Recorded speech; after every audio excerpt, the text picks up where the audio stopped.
This is the Almost Awakened podcast, a no-nonsense approach to spirituality with your hosts, Brittany Hartley and Bill Reel. Here we dive deep into the wisdom traditions while acknowledging insightful breakthroughs in science, psychology, and human development. Our goal is to explore the good life and the very best of spirituality. No nonsense required. Check us out at almostawakened.org, where you can check out past episodes, make a donation, email us a question or comment, or find out more about the resources we shared. And now, today's podcast episode. All right, folks, here we go. Another episode of the Almost Awakened podcast. If you were expecting to see Britt Hartley sit next to me, that is not the case. Britt is taking a break for the summer. Jana, how are you doing? I'm doing great. So excited to be here. Yeah, Jana is collaborating with us for the summer and has been on before. Folks will remember her from the 12 conversations we had around secular Buddhism. And then you were back on for a couple of conversations about Brian McLaren's book and talking about faith and doubt. But Jana, I'm just super excited to have a chunk of opportunities here to have really cool conversations with you. So I guess what's going on in your life and maybe lead us into what we're talking about today. Okay. Well, I'm just really happy to be here to have these kinds of conversations. I've always enjoyed conversations with you, Bill. These are big shoes to fill. I'm a huge fan of Britt and just love everything that you two have brought to the show. So I'm just as excited to be part of these conversations and to bring some people on that I really admire. So our guest today is someone who is a friend and a colleague, and someone that is bringing a really, really important conversation to how we go about our lives, our relationships, and our spirituality. I have a pretty expansive view of spirituality. I have a coaching practice, and I work with people on their spiritual journeys and on their relationships. And I just think that the two things are so incredibly intertwined. I just think spirituality is all about how we connect to our outside world. And relationships is kind of a place where that becomes really alive and really noticeable in how we enter those relationships. It tells us a lot about where we still need to develop spiritually, where we need to look more at our inner lives. So I wanted to kind of kick off my time here with one of my favorite people who's doing some great work in this area. Okay. Hi, Sara. So this is Sara Fisk. She is a master certified coach. And she has a great podcast of her own called the Ex Good Girl podcast. She's doing some really great work over there. She's having great conversations and really enlightening us on this whole idea of people pleasing. So Sara focuses on that and all the things that surround people pleasing. I know in my own practice, Sara, I work with people, like I said, on spirituality and relationships. And this is one of the biggest issues that I see. I couldn't even hazard a guess of the percentage of people who have these tendencies to, bigger or less degree of a lesser degree, but they have these issues. And I just think it's amazing that you're doing this work. So I want to, first of all, I'm kind of just excited that we're having this conversation on Independence Day, because I kind of look at your work as maybe paving the way for some independence from the tyranny of our lives and our programming. Yeah. I don't know if you see it the same way. I do. But, yeah. So maybe just kick us off by talking a little bit about, what brought you to this work, why focus in on people pleasing, how frame the conversation of what people pleasing is from the way you work with it. Sure. And first of all, I'm happy to be here. So thank you. This is an Independence Day talk for sure. This work is 100% autobiographical, meaning I found myself, and I didn't know it was people pleasing. I just thought I was being a good mom, a good wife, a good friend, a good sister, a good daughter by constantly focusing on the needs of others and elevating their needs above my own. And so you do what works until it stops working. And it stopped working right around 5 or 6 years ago when kids were getting older and I wanted a change of pace. I started a coaching certification and found myself in a master certification program where I was just consumed with, what do you think of me? Do you think I'm a master coach? Am I doing this right? Do you like me? Do you have a problem with me? And I just, the deafening nature of the thoughts of what other people thought of me. Was I good enough? Was I doing it right? Was it enough to be, to win the praises or, accolades, the certification that I wanted, was just so loud that it actually, in this particular certification program, you have to do a master coach project. And I chose a project 100% based on thinking that people would like it. Not that it would make me a master coach, but it was, she's really going to like this. So this is what I'm going to do. And it failed in such a spectacular fashion. Someday I hope I can go back and find the video where I'm supposed to be reporting on this project.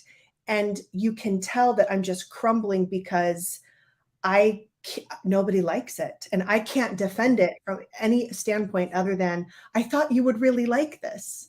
And so in that moment, it just became so clear, like, what is this? What is this constant need to know what other people think of me, to know that I'm pleasing them, to know that they think I'm doing this right? I was like, damn it. This is people pleasing and codependency and all of these other, codependency, perfectionism, people pleasing. It's kind of like a 3-for-1. And so I changed my project to write a curriculum to stop people pleasing. And it was for myself. Like, I just thought, if I'm the only one who ever does this work, I'm going to do it for me. And so that was the beginning of what I do now, which is helping women unwind themselves from the people pleasing and perfectionism and codependency that just gunks up the gears of their life. I love that. I had such a similar, I resonate with that so hard from my coaching certification as well. I had those same thoughts going through my mind. It's painful.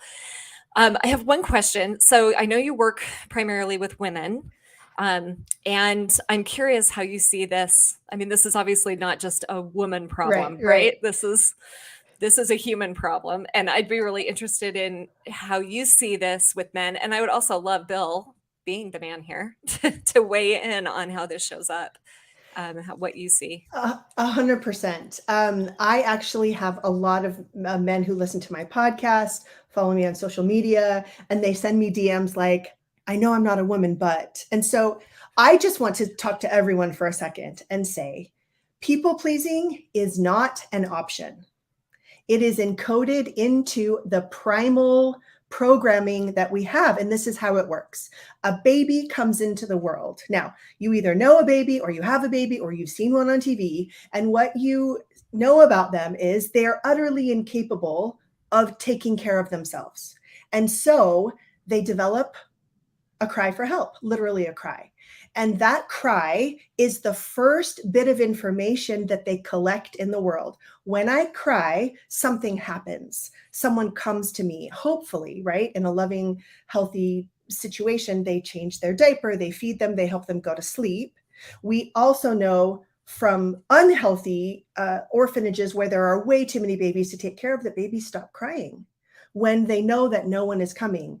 And so in a healthy situation, that's what we're going to focus on for the purposes of our conversation. There is this connection made between a behavior and some kind of response. And so from the very earliest beginnings, babies learn, I do something and then I get a response. And so they become very, very attuned to what pleases the big people in their lives. Baby gets older, now baby smiles. There's this amazing video that I just did a little Instagram reaction to, where this mom wants her baby to say mama and the baby's saying dada. And so the baby's going da, da, da. And she says, mama, mama. And the baby holds up his hand like, what do you want? And then he gets it. And then he's like, Mama, and her face lights up and his face lights up. And so he's like, that's it. That's what she wanted. And then he's mama, mama, mama, mama, because he knows that that behavior has now been rewarded with her facial reaction. And we have to have connection and love and belonging and friendship and community. Those are not optional parts of existence, especially, I mean, I got two 20-year-old boys. They're probably capable of taking full care of themselves at this point. But just ask yourself, at what point is a human fully capable of taking complete care of itself?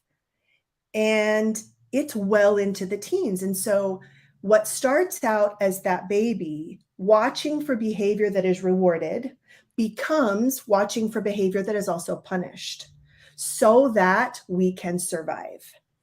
People pleasing is not optional. Yeah, it's a deeply held survival technique. Yeah. When I think of this topic, I mean, and I've kind of gone through the spiel before, but there's this idea of fitting in versus belonging. And as you're pointing out, Sarah, we are, when we don't quite have the groundedness, which I think takes decades and decades, if you're lucky, to be able to stand on your own 2 feet and say, I'm just going to be me. Mm-hmm. We are willing to sacrifice everything to fit in.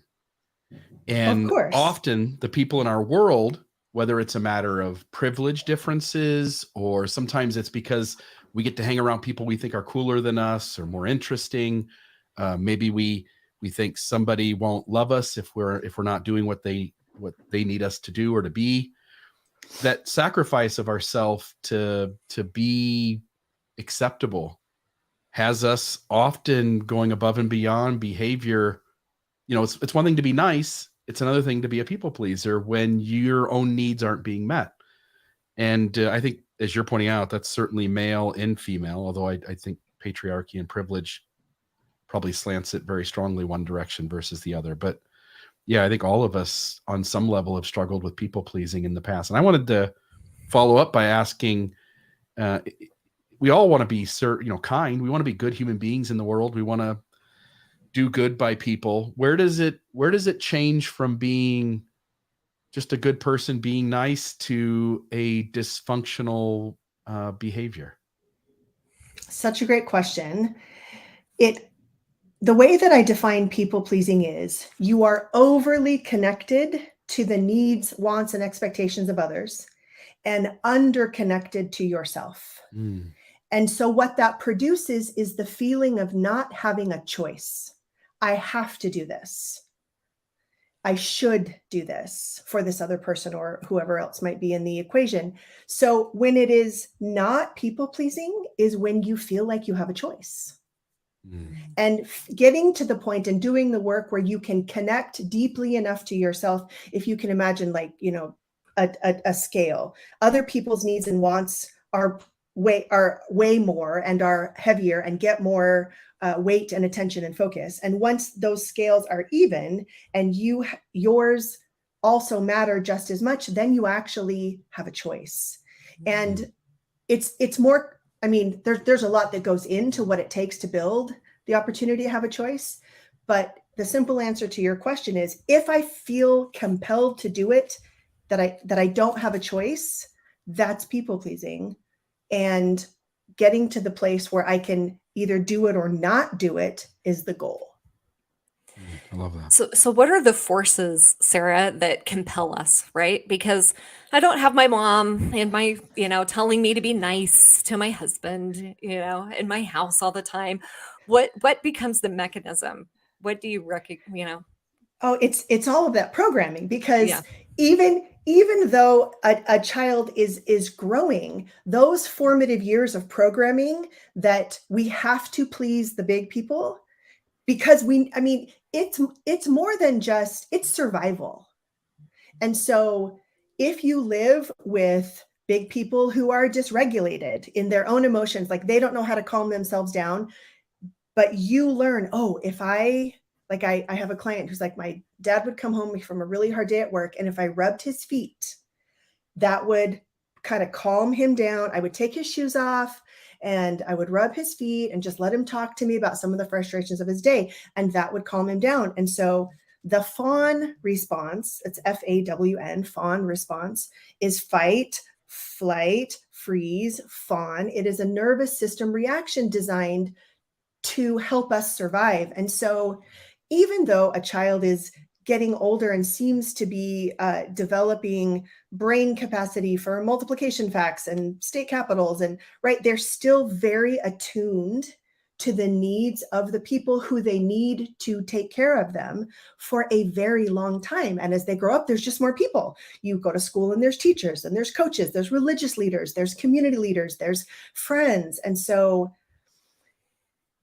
the reason that I want to say all of this is what I hope it does is allows all of us to just take a big, deep breath. Like, oh, of course, this people pleasing makes so much sense. It is hardwired into us. I don't have to be upset with myself about it anymore. I don't have to, judge and criticize and belittle myself for it. It's how I got here. All three of us are here because we were excellent people pleasers. And we found a way to get people to not only take care of us, but invest in us and give us of their time and energy and money and in a lot of ways. And so the problem is not that we people please. The problem is that we don't know how to stop when it's no longer working for us or in situations where it doesn't work for us anymore. How do you recognize when it doesn't work for you? Because you feel resentment, anger, frustration, powerlessness. Like you have a whole host of negative emotions that come out of this behavior that you don't know how to stop. And we have a lot of stories about those negative emotions, don't we? Oh yeah, they're always somebody else's fault. Yeah.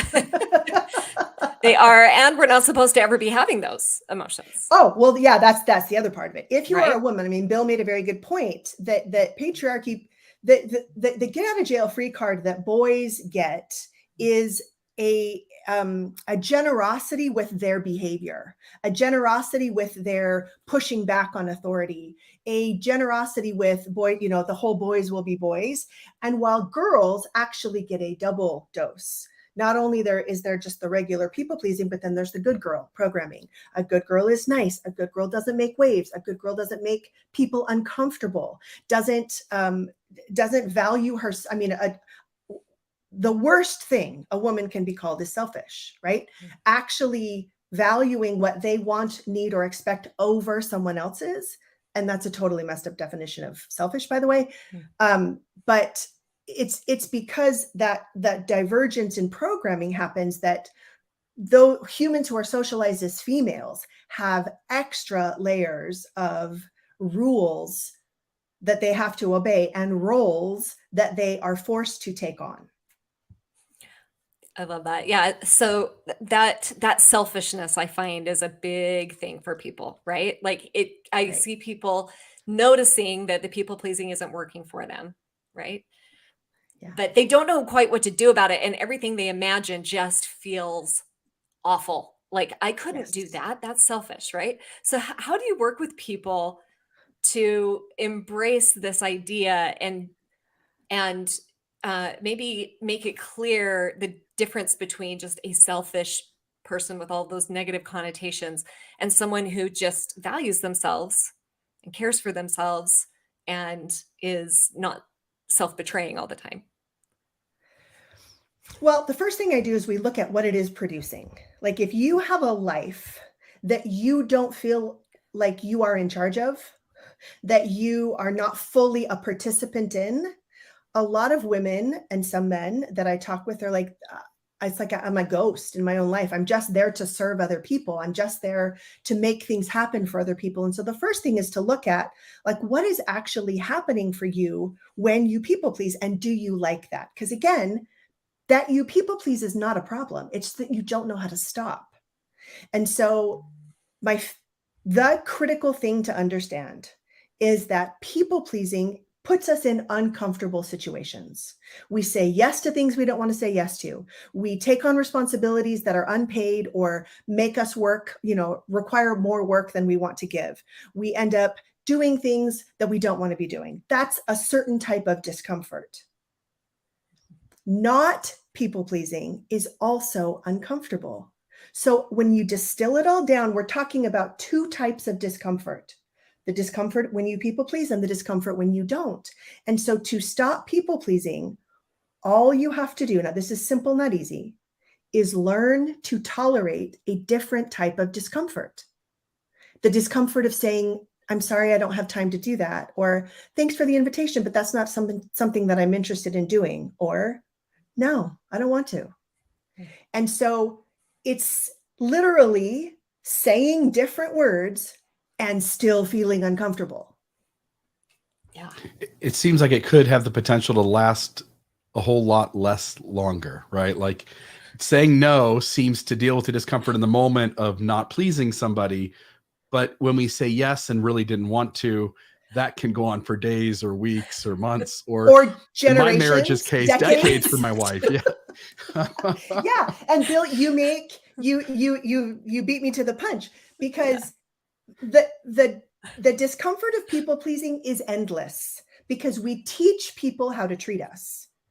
The discomfort of not people pleasing might be momentarily acute because it's new, it's unfamiliar, but it's just like lifting a 5-pound weight at the gym. Soon, 5 pounds is nothing, and you're ready for 10, and then 15, and then 20, and it becomes much less uncomfortable the more you do it. So you're exactly right. It's like it's that specific, the flavor of that discomfort is I have to be often, not always, but in front of somebody and say it to them. And I'm going to get an immediate reaction that's going to remind me of when I was 2 years old, right? With my mom trying to say the right word. And that is a special kind of thing. It seems sometimes easier to be able to I'll just get through this thing and then I'll deal with the people pleasing somehow in another way on the back end where I don't have to be. Which we never get to, right? Which never happens because now people know that you're the one who's going to do it, right? And that's not bad. So the other thing that I think it's, we're holding two things at once. Like number one, I am a sovereign person with wants and needs of my own that must be met, right? On the other hand, I am in relationships with other people where we want reciprocity and we want give and take. And so I acknowledge the tension between those two things, but what I do know is that you can find a way for both to happen, to where I can get my needs and my expectations and my wants met, and I can meet yours as well, because reciprocal, responsive relationships are what makes the world go round, right? Right. I'll tell you, I worked with a guy when I was in Ohio. I worked for a floor covering store, and one of the installers there was the opposite of a people pleaser. Everything was a no, and if it didn't benefit him, he didn't do it. But I think we all sense the opposite of a people pleaser is an asshole. So as long as you're not like an asshole, you have a right to because societies are built on collaboration. They are built on helping each other and, the whole village to raise a child kind of thing. We all have to contribute, but there's a happy space somewhere in the middle where it's feeling close to or equal, right? Close to equal or equal. It doesn't need to be so slanted. No, and I would say the opposite of a people pleaser is not an asshole, because you can have boundaries and limitations in a kind and generous way. Yeah, this guy wasn't kind and generous though. Right. No, the specific person you might be talking about, fine. Well, he was an asshole. Asshole prevails as labeled. But exactly what you're talking about is what scares many people from even beginning to do this work, because the thought that they will be perceived as an asshole or selfish or self-centered is enough to keep them going back to behavior that really depletes them, that doesn't serve them and doesn't serve their relationships. Because here's what happens. When you are people pleasing, you are a liar. You are not telling the truth. And the resentment that builds up against the people who you are in relationships with, that doesn't serve your relationship either. Right. And so I think it's important to just notice that there's hard work to do either way. Mhm. There's discomfort either way, but there's only one type of discomfort that actually serves you in moving forward in honest, real, reciprocal, responsive relationships. And that's taking a look at this people pleasing and unwinding it. Yeah, relationships should be mutually beneficial to each other. And I also think they need to be mutually revealing, right? Like if you are not allowing people to see that you don't want something or Mhm. that something is hard for you or whatever, you're not really allowing yourself to be known either, Absolutely. right? So Absolutely. Good point. Can I share a quick story? This please. is my favorite story. So once I started working and I was talking with people all day, my husband and I have a hot tub and we get in every night when it's cold. No phones. It's just us. Great time to, just be together. And I found myself not wanting to talk a lot because I had talked all day to lots of different clients. And so we'd get in the hot tub, and my husband is a philosopher at heart and has big questions. And he would say something like, "So where do you think we really go after we die?" And inside I was like, "Oh God, please no. No, I can't, I don't want to have this conversation." But I would get out a few sentences, and he could tell I wasn't listening. And he began to feel some hurt about me not really listening, but pretending to be listening, right? Performing this act of conversation that I wasn't really invested in, until finally I realized I'm lying. I don't want to be having these conversations. After a long day of work, I want to get in the hot tub. I want to enjoy each other's company. I don't want to talk about where we go after we die. I have actually zero interest in that right now. And so having that, I felt uncomfortable, but it was also uncomfortable to have a fake conversation. And so telling him like, "Hey, at the end of a long day, I don't want to have this conversation." And he said, "Really? Like ever?" I'm like, "Ever. I cannot see myself ever wanting to have this." It's like, "Okay." I said, "So if this is a conversation that's important to you, we need to find another time to have it when I have the mental capacity to actually engage as an interested person and not just a faker, because that's what I have been doing." And so it makes relationships better when people can be honest in a kind and generous way, because then both people get their needs met. His needs weren't getting met either in that conversation, and mine certainly weren't either. So all of this performing and pretending is actually just lying. And when we can own it, we can actually find a better solution that works for both people. Mm. I love that. So maybe we can move into some ideas about like how Yeah. you work with people. How do you help them see this in their lives and approach it differently and tolerate the discomfort of all of this? So I teach 5 steps that are not a one and done, but they are a menu that you can draw on anytime you need. The first step I just call the pause.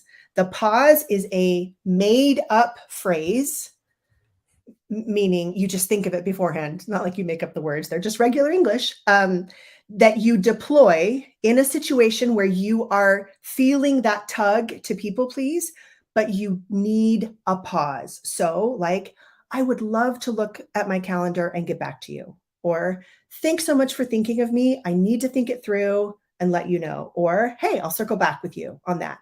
So, the pause is to prevent you from saying yes in the moment, because we're so carried away by our programming sometimes that we need an interruption. Because after you pause, then you can do step 2, which I call pretend. Pretending is just, let's pretend I said yes, and let's pretend I said no. If I said yes, let me use an example. I have a client who was asked to sing at a cousin's wedding, a second cousin's wedding. My client has a beautiful voice. All the family knows it. And so she was asked to sing at this wedding. She paused. "I would love to check my schedule. I'd like to check with my husband and kind of see if that would work for us for the day." So she goes back home. "Okay, if I sing at the wedding, That means there is a 2-hour rehearsal on this day when I'm going to have to learn the music. That's probably another 3 to 4 hours. There's the rehearsal. They want to have a special rehearsal. That's another 2 hours. So we're at like 8 hours now. Then I have to get up 2 hours early to help my husband get all the kids ready and all the gift and all, so that I can leave. And then he's going to be in charge of kids. That means I won't be sitting with him at the wedding. So he's going to be wrangling our 3 kids at the wedding. So it's about 9 hours of prep and not sitting with my husband. What will I be feeling? I'm going to be feeling nervous because I don't know if my kids are going to behave without 2 parents there. I might even be a little tired because I had to get there 2 hours early. Okay. Anything else? So that's if I say yes. If I say no, none of that time, but I'm also going to be feeling some guilt. And I'm going to be looking around at the wedding and wondering what other people are thinking of me. They know I was asked. I mean, I sing at every wedding. Why aren't I singing here?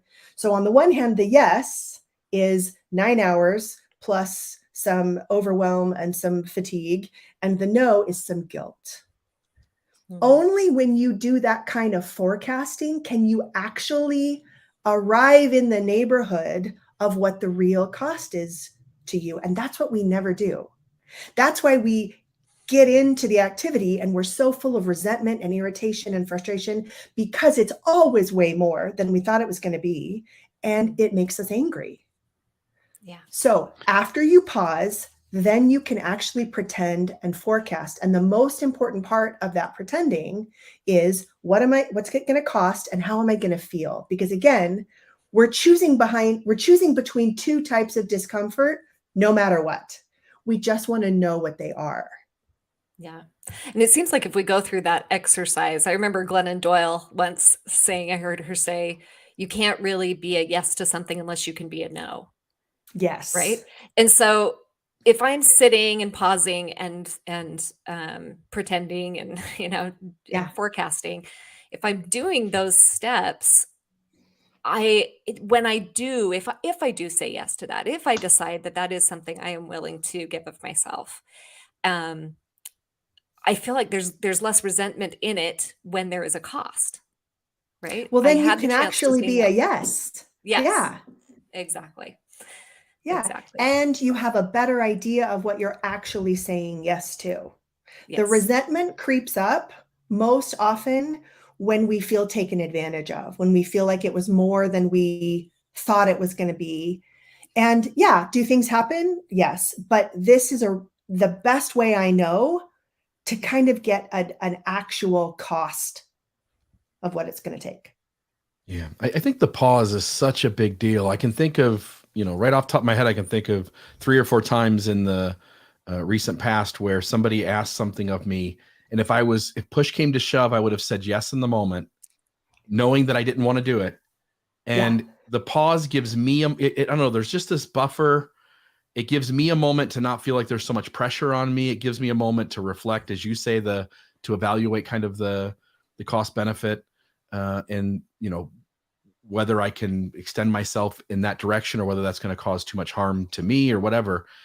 The pause at the beginning, I think, is absolutely crucial. And so as you're saying, like, come up with some way to kind of get yourself away from the immediate having to answer so that you can evaluate whether this is good for you or not. Absolutely. Yeah. And for most people pleasers, they can do a pause, right? Saying no outright is a little too much. And we really want to take this incrementally. And so everyone feels comfortable saying, you know what, I would love to think about that and get back to you. Or, let me check my calendar. Thank you for thanks for thinking of me. And so once you have the chance to pause and then do the pretending, yes and the no, then you have a choice. Then you actually get to pick. Do I want the 9 hours of getting ready for the wedding and the feeling tired and a little overwhelmed and worried about my kids? Or do I want to sit there and know on purpose that I'm going to be feeling some guilt about not having said yes? And that's when it stops being people pleasing, because you have chosen. And you can choose to sing at the wedding. That's a valid choice. And now you are just aware of what it costs. And so again, it's not like we become these people who never want to do a nice thing for anybody else again, like the installer, right? That's not what's happening. What's happening is we are now making an informed choice based on what we know our resources are and the relationship that we want to be in. Yeah. Yeah, and it seems like that also opens up the ability to have more direct communication, right? Because I think we've all been in this place where we've been asked to do something. We don't really want to do it. We kind of, our gut knows that immediately, but we feel guilty, right? And so we start either, even if we don't just say yes, we'll start making excuses because we've got to make it okay for everybody that I can't do this, right? And I just Yeah. think all of us map each other better than that. We know when it's an excuse. And then now that person is worried about, oh, I shouldn't have even asked, or I should, like, there's so much unspoken angst in these scenarios. It's so true. And what happens is, I mean, this is the lying that I'm talking about, because oftentimes in that justifying and explaining, we make stuff up, right? I'm so sorry. I would love to sing at the wedding, and then we make something up because we have this like validity test. Yes. And my family was coming into town this last Christmas. My grandma had passed away and we were going to have a service for her. And my sister, wanting to save some money on flights, very valid reason, said, we'd like to come in on Christmas Day, the 25th. And instantly, Jana, you're right. My gut was like, I don't want that. My college kids are home. I just want our family. And so I had to pause and say, I want to think that through and get back to you. And then when I said, what if I let her come? Then, I mean, it's not bad having my sister and her family join us. It takes away from time with my own family. And so I was able to go back to her and say, I will be ready for guests on the 27th. So if you really want to come the 25th, I'm happy to help you find an Airbnb in the area or something else, but I will be ready on the 27th. And that was a hard thing for me to say. But she responded with, thank you so much for letting me know. Because again, if she would have come on the 25th, I would have been a little resentful, frustrated, anxious, and upset that I didn't get the time that I wanted. And she would have known. Yeah. So take a pause, pretend. Step 3, you said. Pick. You get to pick one. Do you want, which type of discomfort do you want? And then step 4 is to process those emotions with love and generosity. So my client decided not to sing in the wedding. She chose no. And so we began to do some visualization of like, okay, imagine you're sitting in your chair at the wedding. Imagine that guilt. What does it feel like? Oh, she's like, it feels heavy in my chest. I'm feeling a little nauseous. I'm noticing myself wanting to like look around at all the other faces. Are they looking at me? And I was like, okay, that is what it's like, practicing experiencing that negative emotion so you can get good at it. And by the time we had done that 3 or 4 times, the feeling was less intense. She had some strategies. And so the day of the wedding, did she feel guilty? Of course. And that makes a lot of sense that she would. So we don't argue with the feeling. We don't fight with it. We process it in a loving, attentive way in the concept, in like the context of, this makes so much sense that I'm feeling guilty. Of course I'm feeling guilty. Yeah. How can I then just be with myself in a loving, attentive way? So step number 4 is to process the discomfort. Yeah. I love that. We do not practice that. That is something most of us are trying to get away from as quickly and as efficiently as possible. And the beauty, so our nervous systems think that negative emotion means that something has gone wrong. And the beauty of picking the emotion you want and processing it is that you can rewrite what this emotion means. I'm sitting here feeling guilty because I am growing, because I am more deeply connected to my own wants and needs, and that's a good thing. Of course I'm feeling guilty. This is a major rewrite of the programming that I've grown up with. This makes so much sense. And the fact that I'm feeling it and moving forward with it anyway is actually a sign of growth and progress, and not that something has gone wrong and I should have said yes and everybody's looking at me and they think I'm a terrible human for not singing at the wedding. Absolutely. Okay. Yeah, there is going to be, I think sometimes we want a win-win situation, or at least a win-lose. I don't want to lose. I'll take the other thing. I win. In this complex world of negotiating relationships with people and it being give and take in order for relationships to have lasting ability, we're all going to have to learn to sit with uncomfortable feelings, aren't we? Well, we're uncomfortable anyway. That's the thing that we miss, is that people pleasers are already uncomfortable. They're Right. already disappointing themselves. They're already experiencing crushing, guilt and shame. And so all I'm doing is suggesting that they just feel those same negative emotions, having said different words, because it moves them in the direction of being more fully able to choose. The feeling's the same. It's just a different narrative. Yeah, totally. I love it. And discomfort, right? It makes us narrow in our attention, our focus goes to everything that can go wrong. We're under threat. Our bodies want to know that we're going to be able to keep ourselves safe, right? And one of the things I love that you're talking about is it gives us this chance to open up the awareness to take in more of reality, actually. That is exactly what the pause gets you. Yeah, right? Because you're not in that moment of like face-to-face contact with the other person where they want an answer. And of course, they want you to do the thing that they're asking you to do. And so that's what the pause gets you, the chance to open up your awareness and include yourself in the equation. Okay. So what if there's a scenario where someone does this? They've practiced the discomfort. They've decided they're going to say no to somebody, right? And they say no and it does not go well. The other person does not take that well. And I find that it's not uncommon, because when people, I don't know, when we change up patterns with people, it's sometimes takes them by surprise, right? Yeah, the people who are benefiting from your people pleasing are not going to like it. Absolutely. Exactly. Right. So being prepared that that's going to happen.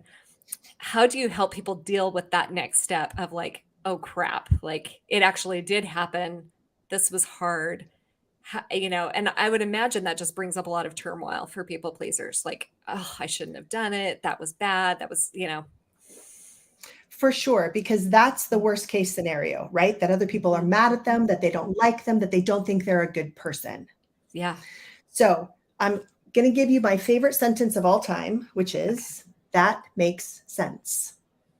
That makes sense. So if I'm in a situation and somebody doesn't like my no, I would go back to, well, let me say that. So if that happens, the client comes back and they're like, oh my gosh, I said no, they totally blew up. And my first question is, how does that make sense? Yeah. How does it totally make sense that they're upset with you, that they're angry with you, that they want you to do the thing?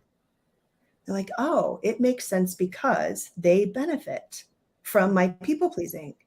And so when we can see how it makes sense, it brings down the drama and the emotion of the moment to factually, how is this person benefiting? How are they now put out? Like, yeah, if I say I'm not going to sing at the wedding, somebody's got to do some more work to find, I was the soft target. Now they got to go out and find someone who's actually going to do this. That's more work for them. They may not know their work. They may have to pay them. I was free. Yeah, it makes a lot of sense that they wanted the free and easy option. Mm-hmm. So if we can look at how it makes sense, then, like I said, the drama that, takes the drama out of it. And we can look at, okay, but when you made your decision to not sing at the wedding, what was the basis of that decision? Oh yeah, 9 hours and overwhelm and fatigue and not sitting with my family. Do you still like those reasons? Yeah, I still really like those reasons. Or, you know what? No, I don't like those reasons anymore. Well, tell me why. And so we can still do an investigative autopsy type, discussion about what happened. And sometimes your decision changes and sometimes it doesn't. But the goal is always just to know what your reasons are and to like them. Yeah, as you guys are saying that, somebody put a comment up kind of along the same lines. If people are consciously aware of people pleasers, they can change that and make a new choice. Standing up was very uncomfortable. I raised my voice because the person did not listen. I was shaking for 10 minutes. If you've established a pattern, Sarah, of being a people pleaser. It is going to take some getting used to by the people who are very used to you saying yes all the time to everything. And there may be a few moments until that regulates where you're going to have to sort of stand up for yourself and go like, I'm really sorry, but that's not what I'm doing. Yeah. And so to this person who was shaking, I would say, how does it totally make sense that you were shaking? Because this is tied to survival. And even though I am a 49-year-old woman today, I have not always been a 49-year-old woman. I was once a 3-year-old and a 5-year-old and a 7-year-old who really wanted to be loved and connected to. And I am still those little versions of me today as well. So it makes total sense that someone is shaking in an interaction like this. Yeah. So Sarah, what would you say to a person who is starting to work on their people pleasing? They're starting to use these tools, and maybe it's a primary relationship, a family member, a partner, and this person starts to accuse you of being selfish.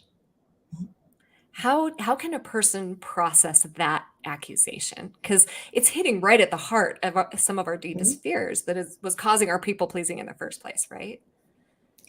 Right. The misunderstanding that we have about selfishness is that if I pick me in a situation where the needs of two people are in competition, that is bad and wrong.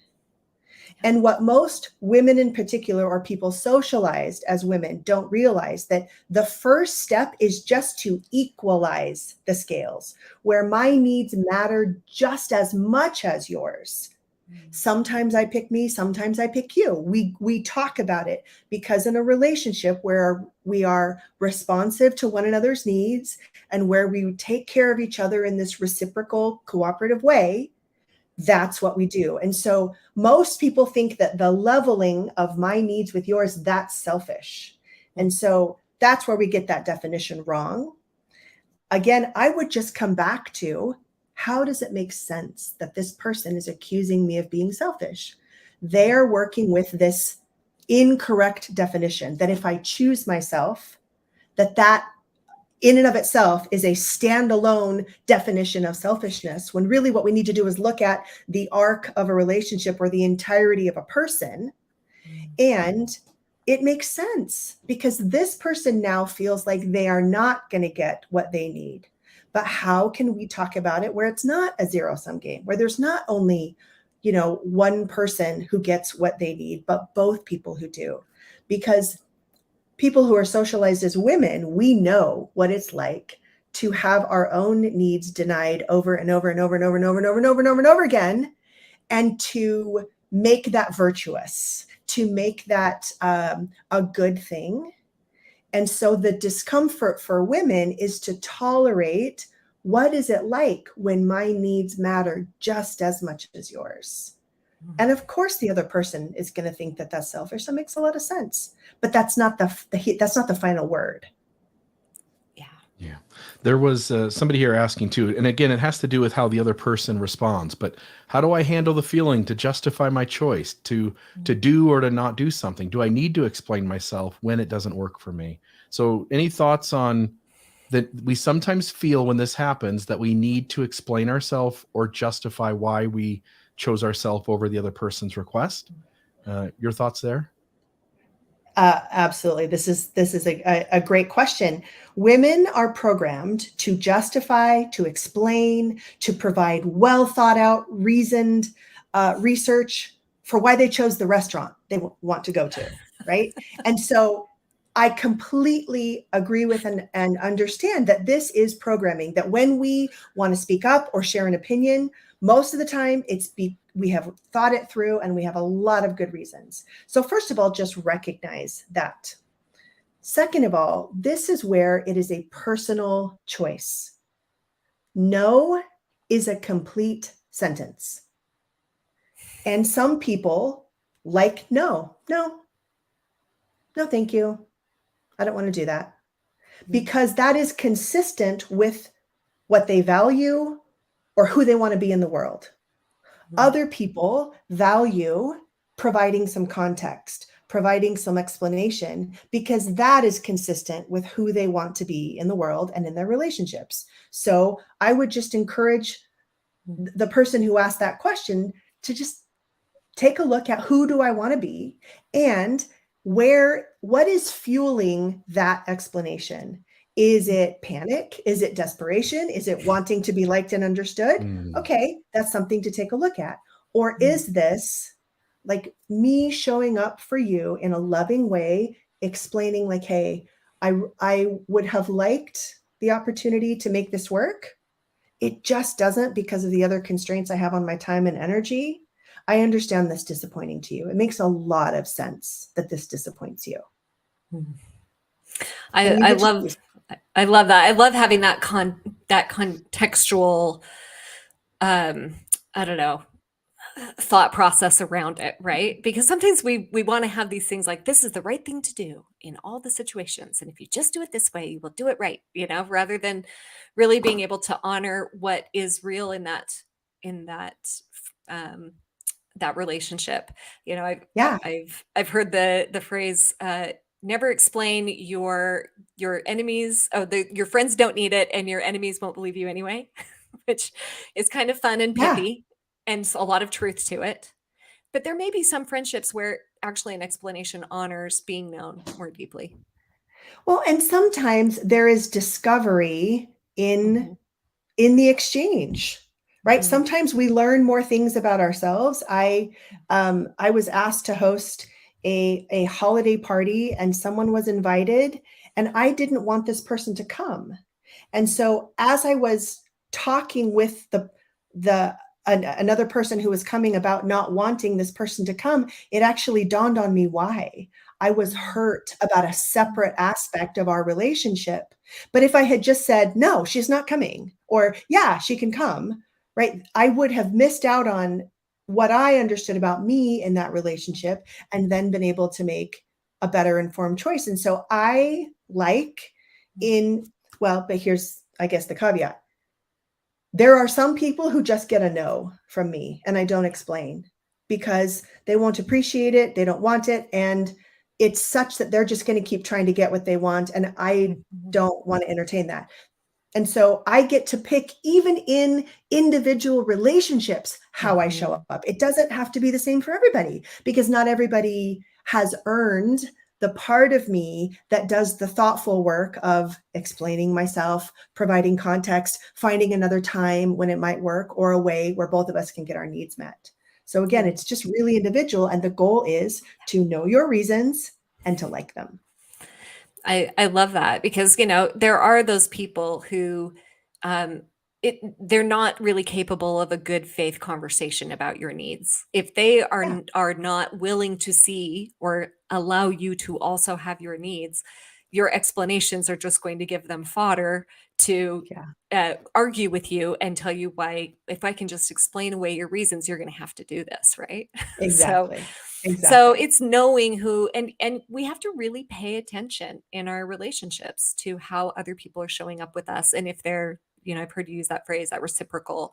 Are they reciprocal relationships? Are they interested in my well-being as much as I am interested in my well-being and theirs? And that is such a key, I think, to this, because there are some people that you're right. You're just gonna have to say no, because they need to be a no.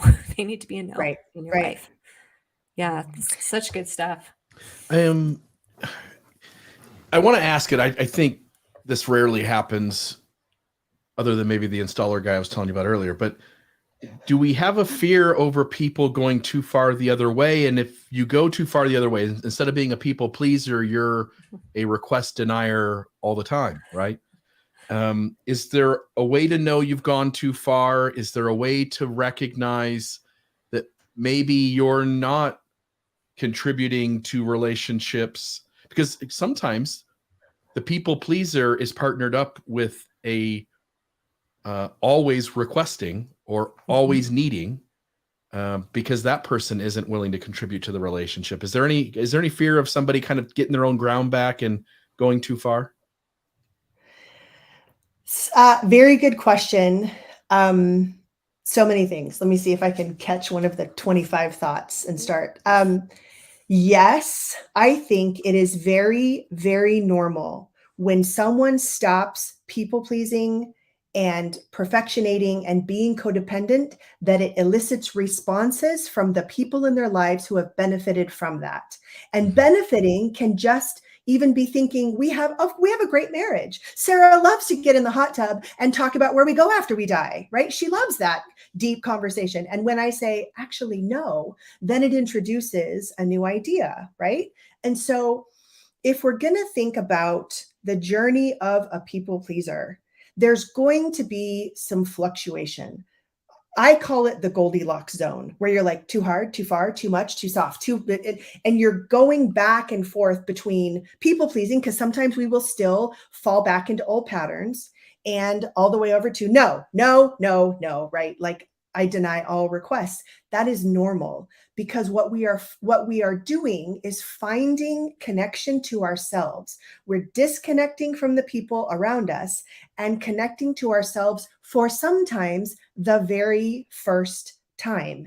And it's a new feeling that comes with, it's like learning to drive stick. You're getting the rhythm of the gas and the clutch and the brake, and are there some times when the car, stalls out in the intersection? Yes. Are there other times when you're going way too fast? Yes. Are there other times when all the things are happening?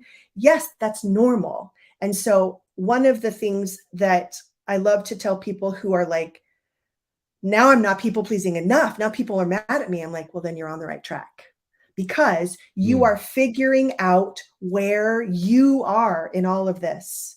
And to disconnect from other people is going to get a reaction, and to show them the choice and the power that you now have to make different choices is going to get a reaction. And you are the sole decider of where you land in that experimenting. You're the only one who knows what your internal experience is like, and if that's what you want.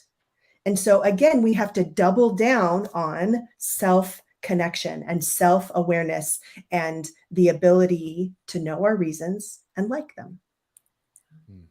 It strikes me that you try to do this, especially in established relationships, not just someone who asks something of us once in a while, but in our established relationships, this requires, or it invites, a deeper kind of a conversation and attention than we're used to.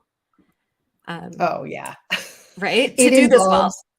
Yeah. Oh, because now you're disrupting like gender roles and talking about the programming. We all get programming in our different religious communities, cultural communities, neighborhoods, our individual families. And so it's a big deal, because you might be disrupting cultural roles, religious roles, gender roles. Yeah, it can be a lot. Yeah, it is. It feels like that can be a lot on a nervous system. Which is why my advice is always to start small. There are big situations that we are not being authentic in, and then there are littler situations we are not being authentic in. Like, for example, me telling my husband I don't really want to talk about this in the hot tub. That was a littler situation. I was pretty certain he was going to understand and respond in a loving way. When I had to tell my parents that I was no longer going to be attending the same church that I had been raised in, that they were raised in, right? That was much bigger. And so I tackled hundreds of little situations, those little, akin to like lifting the 5-pound weight at the gym, right? To build up my ability to tolerate the discomfort of not people pleasing before I jumped in to what was for me one of the hardest conversations I'd ever had, because I knew how disappointed and crushed and despondent and sad and fearful, they would be. And I wanted to give myself the time to tolerate all of that, so that I didn't backtrack, so that I didn't lie and minimize and in any way in that conversation. And so all of us have the little things, right? Saying no to the PTO request to do the school carnival this year, right? that might be a lower, but for some people it might be higher. So only you know, but start with some things that are lower stakes before moving on to the higher stakes things. Yeah, I like that. And I'm wondering also if just having conversations with our partners, I see the people pleasing both in me and my husband, right? Like Yeah. we both have a history of this. And we've both tried to attack that in different ways at different times. And it's been really uncomfortable. I mean, I've been on the other side of it as he's trying to take more of himself back. And of course, I've benefited from his people pleasing. And of course, I don't like it. And, I'm sitting here reflecting, thinking, there are times when I thought, well, he turned into a complete jerk when he said no. And maybe he did, maybe he didn't. Maybe I just wasn't used to it. But it seems like if we are having a deeper conversation, inviting our partner into the process to say, this is going to be uncomfortable for both of us. Let's Yeah. presence this. Like, this is going to be bumpy. And, are we both willing to stay in the conversation and stay in the discomfort? Because I can Yeah. see the ways that I can be pretty rigid and it just pushes him right back into his people pleasing. When really, I can see how deeply it would be good for both of us if we could both continue to work on that. Yeah.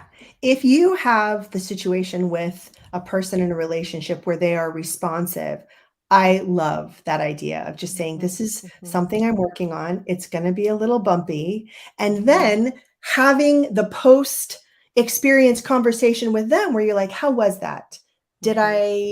When I said it this way, how did that land for you? Because if I'm in a relationship that I care about, that I want to last and that I want to grow and become deeper in terms of trust and reciprocity, of course I care about how that landed for you. And I'm going to be willing to work on what I can do. For a lot of my clients, it's just prepping their partner or the person they're in a relationship with. Like, I'm about to say something that's going to be a little uncomfortable, and I just want to prepare you for that. I'm actually not able to do that, or I don't want to do this. So there's all kinds of strategies. Honesty, open communication, prepping, like making sure that there's some kind of physical touch, or like there's lots of things we can do to lessen the bumpiness of that. But also, I just want to come back to the fact that experiencing the discomfort of not people pleasing is actually growth and increased possibilities for both people in the relationship. Yeah, and increased intimacy, right? Increased really understanding and being present with each other. I heard someone recently, I can't remember where I heard it, but they said at every point of discomfort, you have the choice of being intimate or being nice. Yes. And maybe not both. Yeah. Right? Sometimes and that for those, choice, the choice of not being nice is the choice to lean in and be more vulnerable and intimate. Yeah, go ahead. and truthful and to tell the truth. Yeah. Which always feels good when leads you're to in more alignment. Yeah. There you go. Yeah, exactly. Yes. Yeah, I think this is all super helpful. I mean, I think most people pleasers, when they hear this conversation, or if they're thinking about this from other resources and stuff, it just seems like people pleasers tend to sort of know that they're saying yes to everything, and it's not healthy for them. Don't they? Like, it feels like it comes sort of natural to recognize that you're probably going too far in this if you can kind of hear it discussed and pick out like, yep, that's me. It's true. I think there are some more covert types of people pleasing that, for example, I did a podcast interview with someone who's like, I'm not a people pleaser. But as we dove into the way that she conducts herself online, she has an online business and she was terrified of being canceled, and how she edited herself and limited herself and did not show up in her full opinion. Now, could she decide to do that on purpose for reasons that she liked? Yes, she could. But she ultimately discovered that the way that she was editing and limiting herself was from fear and from worry of what other people would think or what other people would say. And so for a lot of people, yes, people pleasing is very obvious. And for other people, not quite so much. the really interesting one that we didn't really cover a lot is perfectionism, because perfectionists never think they're perfectionists because they think I'm not perfect. I just have to keep trying and trying and trying and trying and trying until it's perfect. And that is perfectionism. But I think most of the time, I think, Bill, you're right. People know that they are people pleasing and that it's causing some issues in their life. Well, and I can see how that perfectionism really gets in the way of this work, right? Because it's messy. It's messy to do this stuff. And we don't Yeah. want to go the other way and become the asshole, right? It's that Right. fear. Like I can't, I've got to, if I'm going to do this, I've got to do it perfectly. And I've got to hit just the right note where I'm not selfish. And I'm just, but Yes. I'm perfectly standing up for myself. Like it's such a taskmaster, perfectionism. And you'll never get everybody to agree that you got it perfect. That's You're right. going to be, you're always going to be too harsh for some people, too lenient for others. And so triangulating for and trying to, yourself. yes, In the and same trying to moment. find yourself Yeah. in the opinions of all the other people is literal futility. It is. It is. Well, I can see why this is such a big piece of having a healthy spiritual life. I just this morning I get these texts from a mindfulness teacher that I follow on Instagram. His name's Corey Mascara. And he sent this one this morning. The spiritual journey is about creating an open channel for the truest expression of you to move through freely. There are lots of different definitions of spirituality that I like, but I really like that one. Yeah. That it's this creating an open channel for the truest expression of you to move through freely. And in everything that you're describing, Sarah, and talking to us, I see this piece in it, right? Yeah. It's opening a 100%. channel for us to be more us in the world. And to do that with the people we want to do this life with, right? I love that so much, because the most common thing I hear from the women that I work with is, I don't even know who I am. Like, if I'm not serving the needs of all these people, if I'm not giving, if I'm not showing up, if I'm not being the good daughter, wife, all of those, I don't know who I am. I don't know what I like. And that connection to ourselves, I mean, connection is another word for belief, right? And so if spirituality is the practice of belief, then I think the connection to self is the most critical piece of that. Because how do you know who you are and what you want and what you believe without a connection to you? Yep, that's right. And how do you know that if you go through your life just responding to the pressures that are on us in that moment, rather than taking that pause, and not just in those moments, but just taking a pause in your life to ask yourself who you are. What do I like? What do I not like? So many of us have never been asked that question. We've never asked it of ourselves, right? Yeah. Yeah. I think it's such great advice. I think all of us are either people pleasers, or we certainly know people who are. And you can see how it wears on you if you make it sort of a pattern of behavior that you're constantly sacrificing your own well-being in order to give everyone else around you what you want. And I think you helping folks today take back sort of control of that and be responsible for their own decisions, and have a process by which they can get that pause and reevaluate and then handle the answer and the feelings that come after in a healthy way, I think is really great. Yeah. Well, it's my favorite conversation. Yeah. Awesome. Well, it's been so helpful to have you here, Sarah. Is there anything else that we haven't hit on that you feel like you want to make sure people know about this? No, I mean, I think we covered everything really thoroughly. I'll just remind people of that sentence. This makes sense. How does this make sense? As a really gentle, loving place, like, how does it make sense that you're a people pleaser? How does it make sense that these are patterns that you've been living with and acting out in for lots of decades? And so, because if we can start from generosity and graciousness for ourselves, we will make a lot of progress faster. We are used to using the mechanisms of criticism and judgment to try to make ourselves make a change.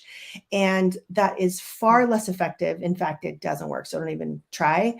But the generosity and graciousness of, like, this makes a lot of sense, is where I would just invite everybody to start.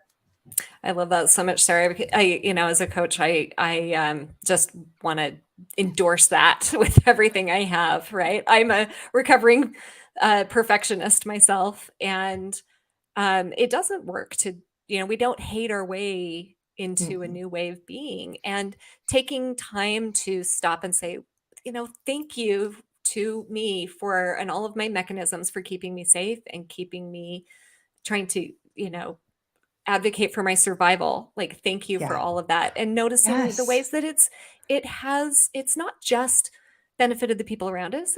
There are ways it's benefited us, and to absolutely. those, right? Yeah, so that absolutely. we can just let ourselves off the hook and say, okay, how is this holding me back? And how do I then just move towards something that serves me and others in a better way? I love that. I love having that positive view of it. So anyway, this has been a great discussion. Yeah, I did put the Ex Good Girl podcast, the link in the comments to viewers during the live chat here for the podcast.apple.com. So the Apple podcast link. Where are other places that folks can find your work or find your podcast that would be helpful to them to be able to locate it? Podcast is on all platforms where, you get your favorite podcast. I think that's the way fancy podcasters say it, right? I am on Instagram. I am on Facebook, Sara Fisk Coaching. And I have an email list where I send out, kind of my best thoughts about this. And you can sign up for that using the link in the bio on my Instagram page. We'll link all of those in the show notes. So appreciate that very much as well. Awesome. Well, thank you so much. Thank you so much for being here, Sarah. It's been really great to have you. Yeah. Well, I really appreciate it. Thank you for having me. Cool. And folks, don't forget to subscribe or like the conversation so that we can continue to do these. If you want to donate, go to almostawakened.org. And Sarah, thank you so much for your time today. Okay. Thank you. Bye, everybody. This has been another Almost Awakened episode. Check us out at almostawakened.org, where you can check out past episodes, make a donation to keep this podcast running, email us a question or comment, or find out more about the resources shared in today's episode. For coaching opportunities or extra support, visit NoNonsenseSpirituality.com to meet with Certified Spiritual Director Brittany Hartley.